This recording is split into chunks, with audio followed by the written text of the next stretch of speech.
warahmatullahi wabarakatuh. Perkenalkan, nama saya Agus Darmawan dari kelompok 2 ingin mempresentasikan perkembangan cashless. Sebelum adanya cashless, masyarakat Indonesia masih menggunakan uang tunai.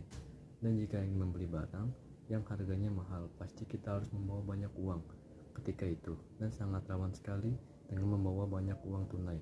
Nah, berjalannya waktu dan makin canggih teknologi zaman sekarang, kita tidak perlu membawa uang tunai banyak ketika berpergian. Dan bukan hanya itu, metode pembayaran ini juga telah didukung oleh pemerintah Indonesia. Pada zaman yang serba digital seperti ini, kebanyakan manusia saling berlomba untuk bisa menciptakan teknologi baru untuk membantu kegiatan sehari-hari. Salah satunya, teknologi yang saat ini sedang berkembang adalah cashless. Cashless adalah suatu cara bertransaksi tanpa menggunakan uang fisik. Proses transaksi di dalamnya akan menggunakan uang elektronik, sehingga akan memudahkan masyarakat dalam melakukan pembayaran dan transaksi keuangan lainnya dimanapun dan kapanpun. Awal mula cashless berkembang pada tahun 2014 ketika Gerakan Nasional Non-Tunai atau GNTT dicanangkan oleh pemerintah melalui pembayaran kereta KRL, Transjakarta maupun tol menggunakan kartu, yaitu e-money. Sehingga di tahun 2017 gerakan itu semakin gencar demi mencapai Go Digital Vision 2020, yaitu masyarakat digital pada tahun 2020 dengan memanfaatkan teknologi tanpa lagi melakukan sistem transaksi tradisional.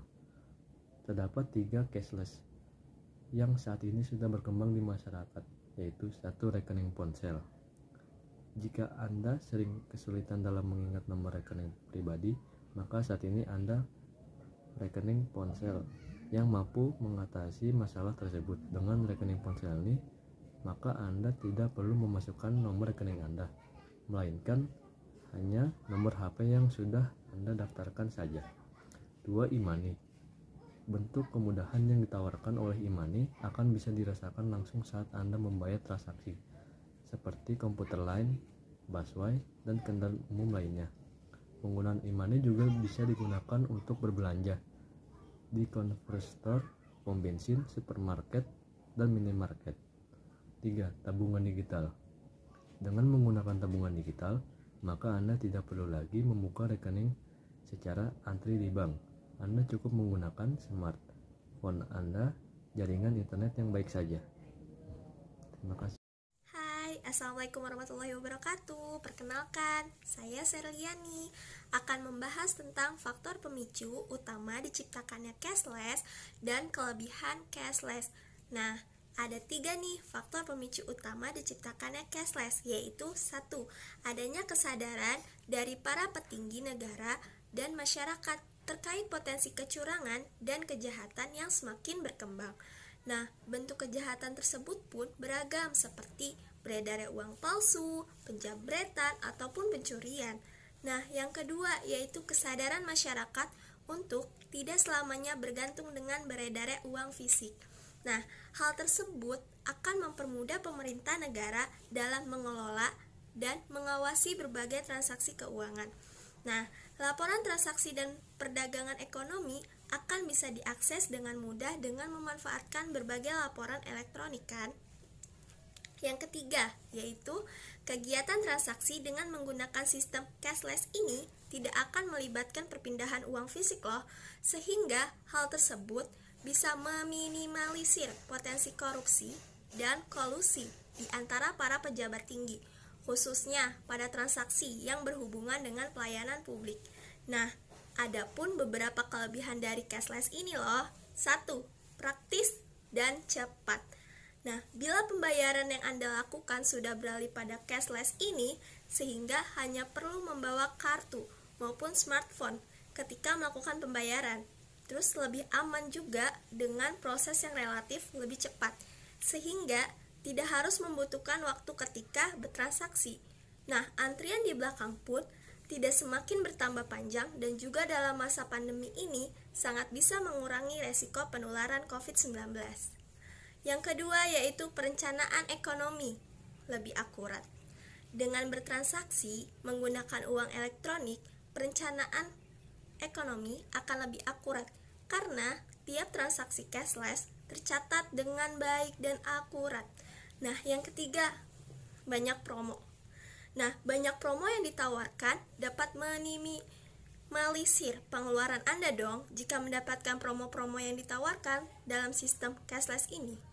Nah, beberapa cashless di Indonesia juga sudah bekerja sama dengan perusahaan yang terkait dalam memberikan promo kepada konsumennya juga. Nah, yang keempat, yaitu terhindar dari tindakan kriminal. Masih banyak sekali pencuri maupun pencopet, terutama di daerah umum, seperti terminal, pasar. Dengan tidak adanya uang tunai yang beredar di dompet, Anda dapat terhindar dari segala macam tindakan kriminal tersebut. Nah, berbelanja juga dapat bebas sesuka hati tanpa harus memperlihatkan jumlah nominal yang dimiliki. Anda pun bebas berpergian kemanapun tanpa takut kehabisan uang di jalan. Yang terakhir, saya akan menjelaskan tentang beberapa kekurangan dari cashless. Yang pertama adalah perlu pemahaman teknologi. Karena transaksi ini sangat bergantung dengan teknologi, pengguna harus benar-benar memahami teknologi dan memahami bagaimana cara memakainya. Namun, pada kenyataannya, tidak semua masyarakat Indonesia dapat menggunakan teknologi dengan baik dan masih perlu banyak diedukasi lagi. Kemudian yang kedua adalah rentan terkena cybercrime. Kenapa itu rentan terkena cybercrime? Itu tuh biasanya karena teknologi itu nggak cuma membawa kemudahan bagi pengguna, tetapi juga buat para pelaku kejahatan. Karena pemanfaatan tren kayak gini, tren cashless tentu berimbas pada data diri yang tersebar di internet, sehingga rentan terjadi kejahatan cybercrime. Inilah yang membuat kalian perlu berhati-hati dalam bertransaksi online. Gantilah password kalian minimal sebulan sekali untuk menjaga keamanan dan privasi akun kalian. Yang ketiga, membuat lebih boros. Kenapa? Karena terkadang pengguna tuh tidak sadar jika telah mengeluarkan uang yang cukup besar pada sistem cashless.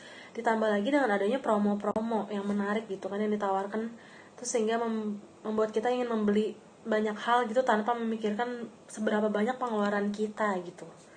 Kemudian yang akan saya bahas adalah memaksimalkan sistem transaksi non-tunai atau cashless. Dibagi menjadi dua ya. Pertama itu manfaat bagi individu. Biasanya tuh sistem ini tuh sangat nyaman dan praktis untuk semua orang. Kalian tidak perlu repot untuk membawa uang tunai sehingga minim risiko kehilangan atau terjadinya hal yang tidak diinginkan gitu. Jika melakukan transaksi di negara lain, Anda juga tidak perlu membawa uang tunai. Karena sebagian besar transaksi bisa tanpa uang tunai. Anda juga dapat melihat riwayat pengeluaran dengan mudah dan mengelola anggaran Anda dengan cerdas.